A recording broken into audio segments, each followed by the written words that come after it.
श्री शिवाय नमस्तुभ्यम दोस्तों, हर हर महादेव। 16 जून को गंगा दशहरा है। गंगा दशहरा हमें 10 पापों से मुक्ति दिलाता है। आज इस वीडियो में हम उन 10 पापों के बारे में जानेंगे ताकि हमें पता चल सके कि वह 10 पाप कौन से हैं जिनसे हमें यह गंगा दशहरा मुक्ति दिलाता है। साथ ही साथ हम एक महा उपाय आपको बताने जा रहे हैं जिसे करने से आपकी सभी मनोकामनाएं सिर्फ 2 दिन में पूर्ण होंगी। तो वीडियो शुरू करने से पहले अगर आप हमारे चैनल पे नए हैं तो चैनल को सब्सक्राइब कीजिए। वीडियो पसंद आए तो वीडियो को लाइक कीजिए, शेयर कीजिए, कमेंट कीजिए और साथ ही साथ बेल आइकन को दबाना ना भूलिए ताकि हमारे वीडियो की नोटिफिकेशन सबसे पहले आप तक पहुँचे। आपका ज़्यादा समय ना लेते हुए वीडियो शुरू करते हैं। गंगा दशहरा का मतलब जानते हो आप लोग। केवल गंगा जी का नाम लेने से, एक लोटा जल शंकर भगवान को गंगा दशहरा पर समर्पित कर देने से या गंगा जल ज़रा सा एक छींटा शरीर पर पड़ जाने से 10 पापों से मुक्ति मिल जाती है। दशहरे का मतलब है 10 पापों से मुक्ति। पहला पाप है किसी के घर का बिना पूछे किसी सामान को हमने उपयोग कर लिया हो, उस पाप से। दूसरा पाप है किसी ब्राह्मण को, किसी गुरुजन को मुख से अपशब्द कह दिया हो। तो गंगा दशहरा का ही दिन है जिस दिन पाप कर्मों से मुक्ति मिल जाती है। तीसरा पाप किसी स्त्री को, किसी नारी को, किसी कन्या को, किसी कन्या के प्रति, किसी नारी के प्रति या किसी स्त्री के प्रति हमने गलत सोच लिया हो या गलत कर्म हमने कर दिया हो तो उस पाप से मुक्ति गंगा दशहरे का दिन दिला देता है। चौथा पाप रजोधन धारण करने वाली नारी, रजस्वला स्त्री के हाथ का बना भोजन अगर हमने ग्रहण कर लिया है तो गंगा दशहरा का दिन ही ऐसा रहता है जो इस पाप से हमें मुक्ति दिलाता है। पांचवा, किसी के यहाँ सूतक या सावण। सूतक का मतलब होता है किसी के यहाँ कोई मर गया हो और आपने उसके घर का भोजन या पानी ग्रहण कर लिया हो। या सावण का मतलब होता है किसी के यहाँ बच्चा हुआ, तुम्हें मालूम नहीं था, उसके घर का 8 दिन या 10 दिन का तुमने भोजन या पानी ग्रहण कर लिया तो गंगा दशहरा के दिन इस पाप से भी हमें मुक्ति मिल जाती है।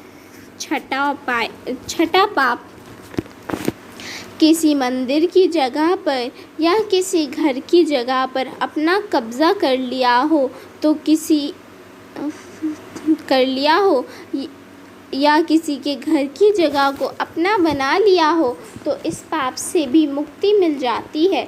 7वां पाप झाड़ू लगाते समय छोटे छोटे जीव आके नीचे मर जाते हैं तो उसके पाप से मुक्ति गंगा दशहरे का दिन दिलाता है।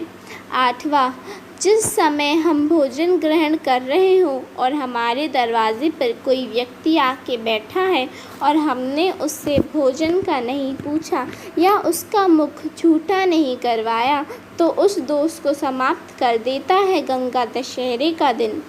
9वां, बेटी की शादी करी और बेटी की शादी करने पर बहुत सारा कन्यादान आ गया। उस कन्यादान में साड़ियाँ ज़्यादा आ गई, सामान ज़्यादा आ गया, मिक्सर के 2 सेट आ गए, डिनर के 2 सेट आ गए। उस मिक्सर और मायके वालों ने एक सेट अपने घर में रख लिया और उस मिक्सर में खूब सामान पीस कर खाया, खूब खिलाया। बेटी के कन्यादान का सामान घर में रखकर उसका भोग करने पर जो पाप लगता है तो गंगा दशहरा उस पाप को धो देता है। आखिरी और 10वां पाप यदि किसी तीर्थ पे जाकर हमने कोई गलत काम किया होता है तो गंगा दशहरा का दिन इस पाप को भी धो देता है। ये 10 पापों को धोने का एक दिन है ये गंगा दशहरा। इस दिन जो शिवजी को जल चढ़ाता है, शिवजी कहते हैं कि इसमें चाहे गंगा जल हो या नहीं, पर मैं इस जल को गंगा जल बना देता हूँ। तो ये थे वो 10 पाप जिनसे हमें मुक्ति मिल जाती है। आइए अब उस एक महा उपाय के बारे में जानते हैं। अगर आपका कोई काम नहीं बन रहा हो या आपकी मनोकामना है तो गंगा दशहरे के दिन एक कटोरी में थोड़ा सा गंगा जल लें और उसमें एक सिक्का, चाहे वो 1 रुपये का हो, 2 रुपये का हो, 5 रुपये का हो, आपके पास कैसा भी सिक्का हो, उस सिक्के को अपने घर के मटके के पास रख लें। मटके के पास जाकर उस कटोरी में सिक्के को कुंदकेश्वर भगवान शिवजी का नाम लेकर डाल दें। नाम लेना है श्री कुंदकेश्वर महादेव का, और उस जल को अपने नयनों पे लगाकर आप जाएं। आपकी मनोकामनाएं पूर्ण हो जाएंगी सिर्फ 2 दिन में। और जब आपकी मनोकामनाएं पूर्ण हो जाती हैं तो उस जल को आपको शिवालय में जाकर शिवजी पर कुंदकेश्वर महादेव का नाम लेकर चढ़ा देना है और वह सिक्का मंदिर में छोड़ आना है। कहते हैं पुराने समय में जब बारिश नहीं होती थी या कोई काम नहीं बनता था तो मंदिरों में लोग भगवान शिवजी के शिवलिंग को पानी में डुबो देते थे। तो आपको भी वह सिक्का ऐसे ही डुबोना है जैसे आप गंगा जल में डुबकी लगा रहे हो और आपकी सारी मनोकामनाएं पूर्ण हो जाएगी। सिर्फ यह एक महा उपाय आपकी सभी मनोकामनाओं को 2 दिन में पूर्ण कर देगा। श्री शिवाय नमस्तुभ्यम। हर हर महादेव।